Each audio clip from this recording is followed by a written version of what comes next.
Lições de Éfeso, uma igreja caída. Estamos vendo tanta coisa que nós podemos aprender com a experiência de Paulo na cidade de Éfeso. E é justamente sobre Paulo agora que eu quero falar. Até o momento do último vídeo que a gente estava vendo, Atos 5, Paulo não entra em cena senão perseguidor da igreja. E Atos 9 fala sobre a sua conversão, o momento que ele está perseguindo a igreja, ele está até dando ordens para matar os discípulos de Jesus. Ele tem sangue nas mãos. E é muito sério isso. Mas aí ele tem uma experiência com o Senhor que é, eu vou dizer, uma conversão poderosa. Parece que ele, contra esse mover, ele está cego. E eu creio que quando ele recebe a visão de Jesus e fica cego, eu creio que é isso que Deus está dizendo para ele. Com todo o seu zelo, você, como os outros fariseus, como outros tantos sacerdotes, estão cegos.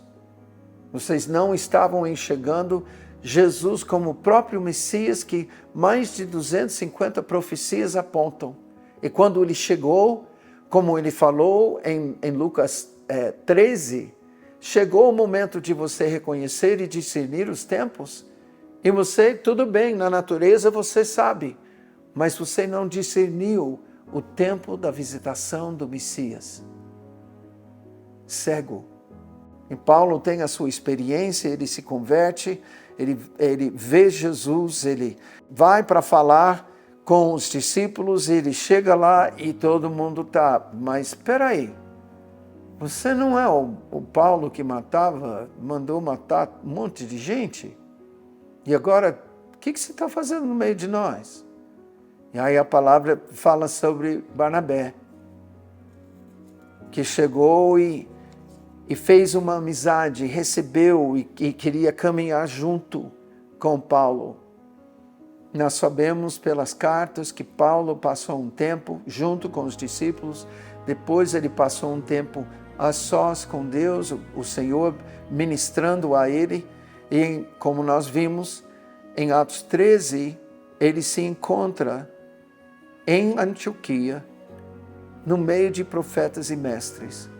E aí eu vou perguntar para você, porque eles não falam qual que é mestre e qual que é profeta. Você acha o quê? Paulo era profeta ou mestre? Mestre ou profeta? O que nós sabemos é que naquele momento, o Espírito Santo falou para esses que estavam reunidos, separai-me agora, Barnabé e Saulo, para a obra as que eu tenho chamado. Obra, para a obra, e jejuando e orando, impondo sobre eles as mãos, os despediram. Nesse momento, eu repeti a palavra obra, né? Qual foi a obra para a qual Paulo foi separado?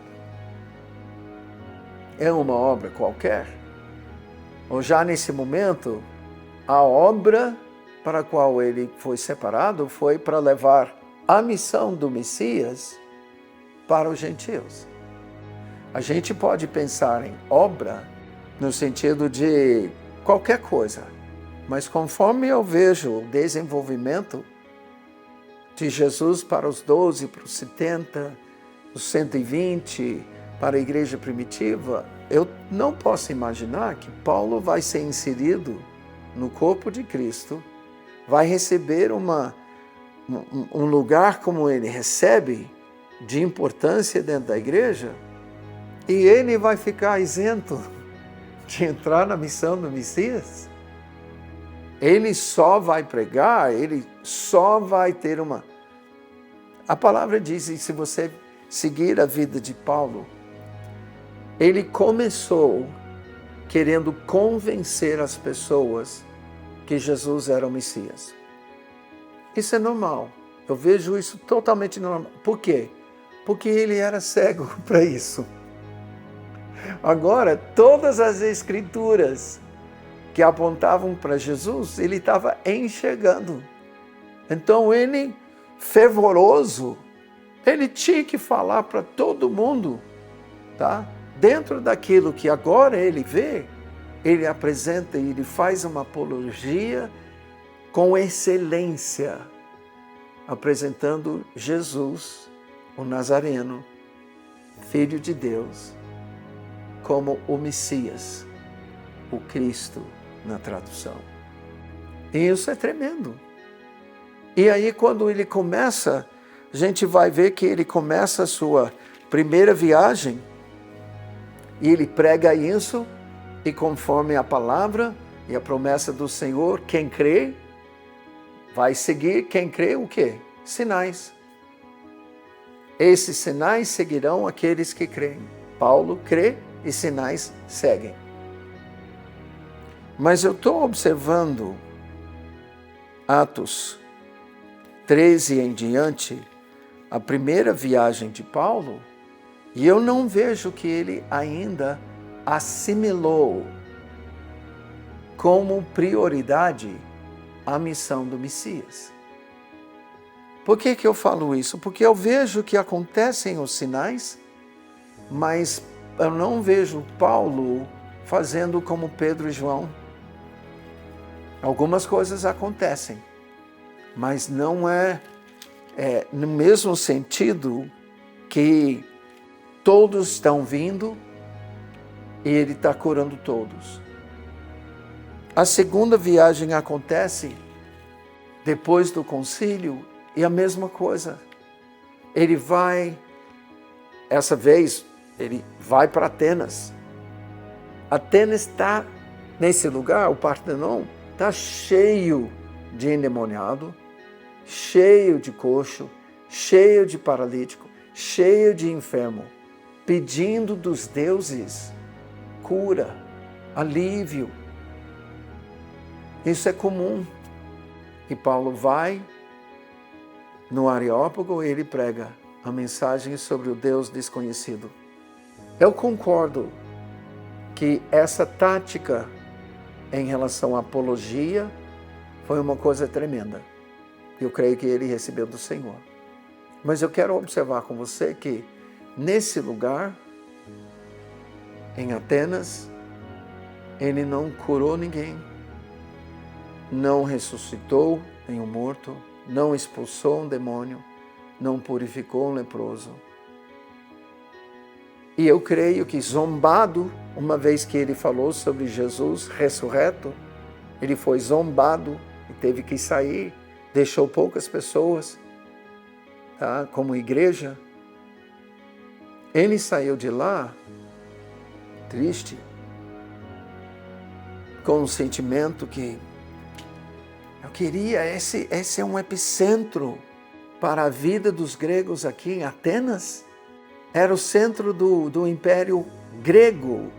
Antes do Império Romano conquistar o Império Grego, aqui Atenas era o epicentro. Agora Roma é o epicentro.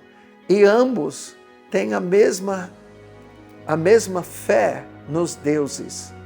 É o que eu chamo espiritismo romano e grego.